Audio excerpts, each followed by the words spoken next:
അയല വറുത്തതുണ്ട്, കരിമീൻ പൊരിച്ചതുണ്ട്, കുട്ടമ്പുള്ള ഇട്ടു, കുടംപുളി ഇട്ടു വെച്ച നല്ല ചെമ്മീൻ കറിയുണ്ട്. അയ്യോ, ഇതെന്തോ കളിപ്പീര. ഇത് ഒരു കാബേജ് മേടിച്ചതാ, പൊളിച്ച് വന്നപ്പോ എന്റെ ഇത്ര കിട്ടി. എങ്ങനെ തോരൻ വെക്കാനാ? അതങ്ങ് പട്ട് ഇതേപോലെ തന്നെ ആയിരുന്നു. ഇന്നലെ ഒരു സവാള പൊളിച്ചു വന്നപ്പോഴും അതും പൊളിച്ച് വന്നപ്പോ ഒരു കുന്തോ ഇല്ല. എന്തോ കളിപ്പീര. ആ, മുരിങ്ങയ്ക്ക. ഇതിലും ഭേദം രായച്ചാന്റെ കടയിൽ മുരിങ്ങയ്ക്ക.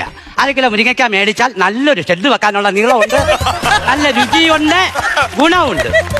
അങ്ങനെ ഒരു സാറിന്റെ അരി എന്തൊക്കെയാ നോക്കണം. ഇവിടെ ഒരു മില്ല്, ആ മില്ലിൽ അരി അരക്കണം, മുളക് പൊടിക്കണം, അതങ്ങനെ വണ്ടി ഓടിക്കണം, ഇയാളുടെ കാര്യങ്ങൾ മൊത്തം നോക്കണം, ചാപ്പാട് വെക്കണം. ഒരു ഹോം നേഴ്സ് വരാന്ന് പറഞ്ഞിട്ട് 10 പേരെയാ ഞാൻ ഈ വീട്ടിൽ കണ്ടിട്ട്. എന്തോ ചെയ്യാനാന്ന് പറ. ആശാനേ, ആശാനെ, ഞാൻ വന്ന ആശാൻ. ഞാൻ ശ്രദ്ധിച്ചില്ല. ആശാനെ, നമ്മളന്ന് പെയിന്റ് അടിക്കാൻ വന്ന വീടല്ലേ അത്? മിണ്ടിപ്പോയൊക്കെ നീ പെയിന്റർ അല്ല ഇപ്പൊ, നീ ഹോം നേഴ്സ്.